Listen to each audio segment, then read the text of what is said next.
destruídas, com os caminhos fechados, pessoas possuídas, não sei qual é o teu credo nisso, mas é bíblico, e o apóstolo Paulo vai na mulher e diz que aquela mulher adivinhava e dava lucro aos seus senhores, e ele chega e repreende aquela obra do diabo, e a Bíblia diz que havia um espírito de adivinhação naquela mulher, e aquele espírito de adivinhação sai da mulher, então a mulher se torna livre, e por ele ter feito isso, os magistrados recebem uma queixa e eles dizem, olha, tu vai apanhar. E eles são presos no tronco e recebem várias varadas e chicotadas. E aí quando eles recebem as chicotadas, além de receber chicotadas, ainda vão ficar presos. E no meio da noite, a Bíblia diz, perto da meia-noite, no meio dessa prisão, no meio dessa dor, no meio dessa obra, né, que parece ser tão terrível, a Bíblia diz que os dois começam a louvar ao Senhor. Veja o que é o caminho de libertação, de fé e de bênção de Deus. A Bíblia diz que no mundo nós teríamos o quê? Mas tende, eu venci o mundo. Irmão, Jesus deixou bem claro para cada homem, para cada mulher, para cada cristão, para cada pessoa que acredita nele, que este mundo é um mundo que pode gerar para você aflição, mas ele declara que você deve ter muito bom ânimo, porque ele já venceu todas as coisas e com certeza te dará vitória também. Deus é um Deus que vai adiante dos nossos caminhos, mas ele espera de nós, sabe, uma via de mão dupla, direitos e obrigações. Você pode até passar as suas provas e lutas e por fazer aquilo que Deus quer, ser cerceado ou perder o direito, aparentemente, de algumas regalias, como Paulo e Silas perderam, mas não pode, em tempo algum, baixar a sua cabeça e aceitar uma derrota e aceitar o espírito de murmuração em sua vida, porque pessoas que murmuram e aceitam derrota não poderão romper em fé. Deus não tem vitória para quem murmura. Deus não tem vitória para quem reclama. Deus não tem vitória para quem não espera. Não tem. Irmãos, essa é a pura verdade. Paulo e Silas passando o pior problema de suas vidas, presos, estavam prontos para ir para julgamento, talvez apanhar mais, ao invés de ficar reclamando. Irmãos, nós não apanhamos de vara, e não é varinha igual você bate em seu filho desse tamanho, fininha, não. Era vara mesmo, umas varas grossas. E ficaram presos, expostos publicamente, envergonhados e presos. Perto da meia-noite, suas costas sem tratamento, devia estar doendo para valer, talvez com febre, preso pelas mãos, preso pelo cárcere. Perto da meia-noite começaram a cantar, Jesus, eu te adoro, Jesus, tu és tremendo, Jesus, tu és a minha vida, Deus, tu és o meu tudo, Senhor, como nós te amamos. Sabe o que aconteceu? O chão daquele local, aquela península, aquele estado, aquele país, aquele continente tremeu, aleluia. Tremeu de uma maneira tão terrível e tão desconcertante que as portas e as algemas se romperam e Paulo e Silas saíram, e não só eles, mas todos os presos que estavam naquele lugar. Quando nós temos fé a ponto de louvar a Deus, mesmo em cárcere, mesmo em privação, mesmo passando aflições, Deus manda um terremoto em sua vida e todas as obras contrárias caem por terra, porque Deus está diante daquele que o adora, em tempo ou fora de tempo, passando luta ou provação, Deus fará as algemas cair por terra, e isto é romper em fé, amém, igreja? Porque é muito fácil romper em fé quando tudo vai bem. Você já viu? O saldo do banco está bom, o Copel não está cortando a luz, estou bem com a esposa, estou bem com os filhos, filho não dá trabalho, a empresa está indo bem, o patrão deu aumento, o carro não fura nem o pneu, olha, faz 15 quilômetros com 1 litro de álcool, graças a Deus. Rapaz, o cara está feliz da vida, tranquilo, não há mais, não tem problema, pressão nenhuma. Aí é muito fácil romper em fé, muito fácil. Complicado é romper em fé quando o álcool vai a 2,20 e o carro faz 4 km com 1 litro. É difícil romper em fé quando o patrão chama e diz assim, olha, o negócio é o seguinte, nós vamos ter um facão aí, ou você vai escolher, nós vamos fazer um acerto programado, ou você vai ter que aceitar uma redução salarial. Ó, o negócio é o seguinte, nós estamos com uns probleminhas aí, e papá, as coisas começam ruim, filho está indo mal, tem problemas com isso, problemas com aquilo, a empresa não faturou como era para faturar, os pedidos não estão entrando como era para entrar, e aí é que é a hora de verificar se você e eu estamos rompendo em fé. É neste momento que Deus, sabe, Ele inclina o seu corpo para a sua vida, para ver se você irá louvá-lo ou se você vai dar uma estressada e vai dizer: Deus me abandonou. Irmãos, romper em fé é algo muito maior do que fazer uma campanha de 7 dias. Romper em fé é algo muito, muito maior do que fazer, doações. Romper em fé é crer em Deus acima de toda e qualquer circunstância, e ouvir a sua palavra, e obedecer é melhor do que sacrificar. Deus vela muito mais a tua obediência. Deus vela muito mais a tua obediência. E Deus fala de muitas maneiras, mas a principal maneira é a sua palavra. Amém? A principal maneira de Deus falar com o seu povo é a sua palavra. E as pessoas muitas vezes não atentam para a palavra de Deus e começam a passar problemas sérios em suas vidas, porque não atentam para a verdade. E uma vez não sendo conhecedores da verdade, não podem fazer o que é certo, porque não conhecem a verdade.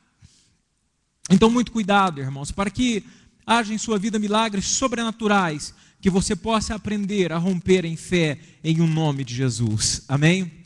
Voltando a Êxodo 23, 25, não precisa abrir, só escute. Deus vem e faz uma promessa para o seu povo, uma promessa fantástica, que diz, em primeiro ponto, Deus pede algo: servireis ao Senhor vosso Deus. Amém? Pergunta para o teu irmão: você serve ao Senhor?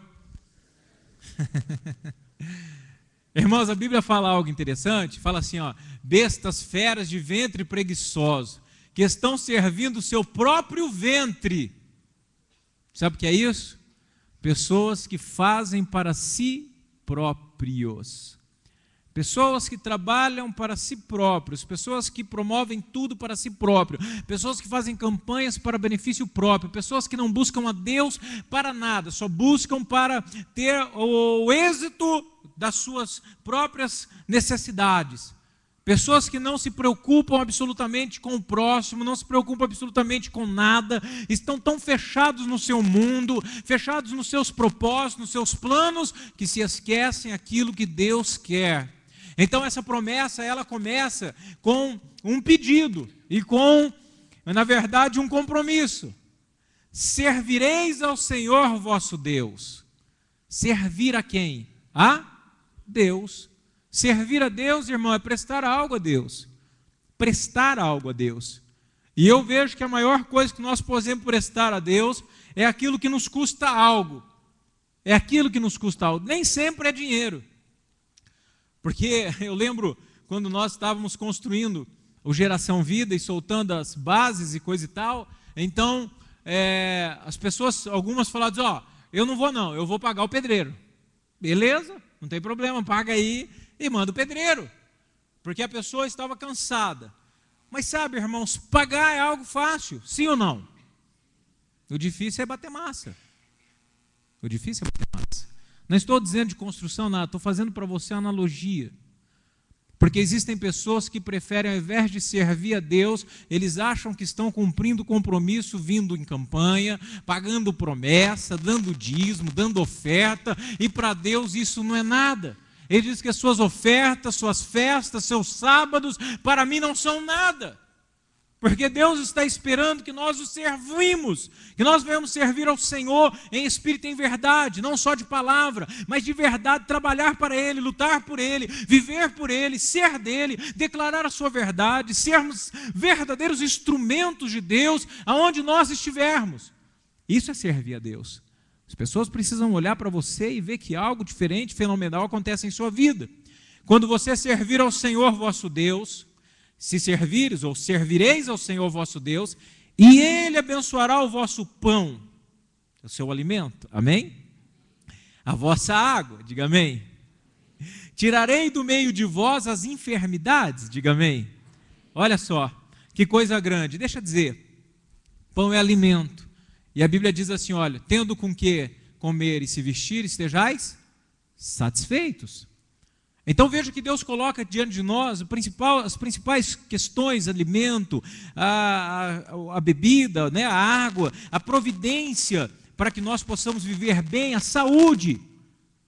Nós não temos noção, sabe, hoje em dia, infelizmente, eu gosto muito de ver coisa arada, internet, e na minha casa não vou falar 100%, mas 90% é documentário, 90% é documentário em Discovery, Net Geo e coisa e tal, e Civilization e Turbo não sei o quê, 90% é isso aí. E aí eu estava vendo as pessoas que não têm a minha comodidade, porque hoje em dia já não é mais nem torneirinha assim, né, meu? Hã? Você chega lá no shopping, põe a mão, tem um sensor de presença, você não precisa fazer nada. Caipira igual eu, quando vai a primeira vez, não conhece?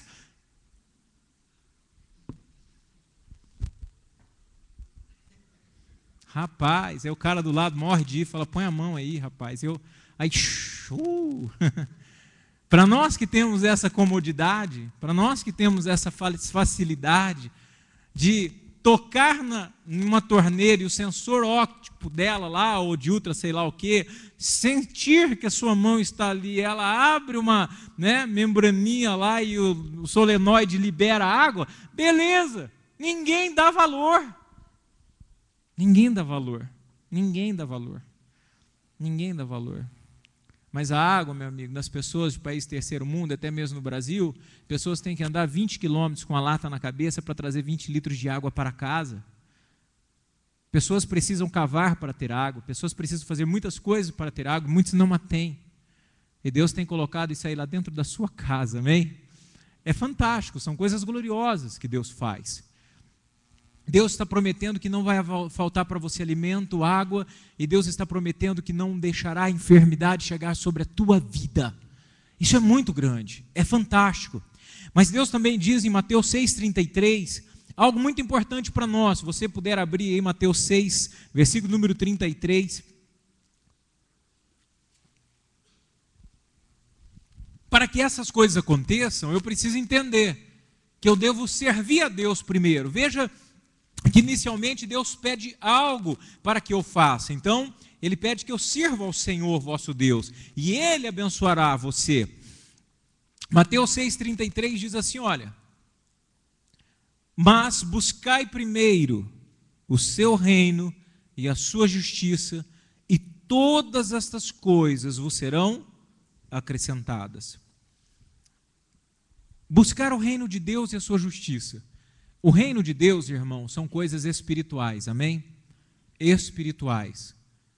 Espirituais. Reino de Deus não é comida, não é bebida, não é coisa material, é algo espiritual. Busca as coisas que são espirituais e a justiça de Deus. A justiça de Deus são os preceitos de Deus. Preceitos de Deus são o quê? São as visões de Deus, as direções de Deus, aquilo que Deus acha justo, aquilo que Deus acha digno, a maneira que Ele quer que você viva. Deus tem um padrão para você, amém? Não é esse padrão deturpado, detonado do mundo aí não, que tudo pode, que tudo é legal, que tudo agora não tem problema, que tudo agora é século 21, pós-modernismo, que agora quem não faz isso é careta, é trouxa. Não, esse não é o nosso padrão. O nosso padrão é a justiça de Deus, amém, irmão? O nosso padrão é a palavra de Deus. Nosso padrão é tudo aquilo que Deus tem na sua palavra. O meu padrão não é o padrão do mundo. O meu padrão não é o padrão das trevas, o meu padrão não é o padrão da moda, o meu padrão não é o padrão do governo, o meu padrão não é o padrão de ninguém, o meu padrão é o padrão bíblico. Eu gosto dos judeus porque eles são terríveis. E eles dizem, quando eles estavam fazendo acerto entre Yasser Arafat, que ainda era vivo, que trem lá, porque ele era terrível aquele homem. As Nações Unidas tentavam mostrar ele como bonitinho, mas ele matou e assassinou e torturou milhares de pessoas. Mas enquanto eles estavam tentando fazer o acerto entre os palestinos e os judeus, então eles sentavam e tentavam, né, com Isaac Rabin lá, e tentavam, e coisa e tal, e nada de acerto. Aí esse homem diz, nós faremos acordo somente quando vocês aceitarem a nossa posição. Viu bem? Ele quer fazer acordo, não tem problema, eu posso até aceitar um acordo com uma pessoa, mas se ela estiver de acordo com a minha visão, amém?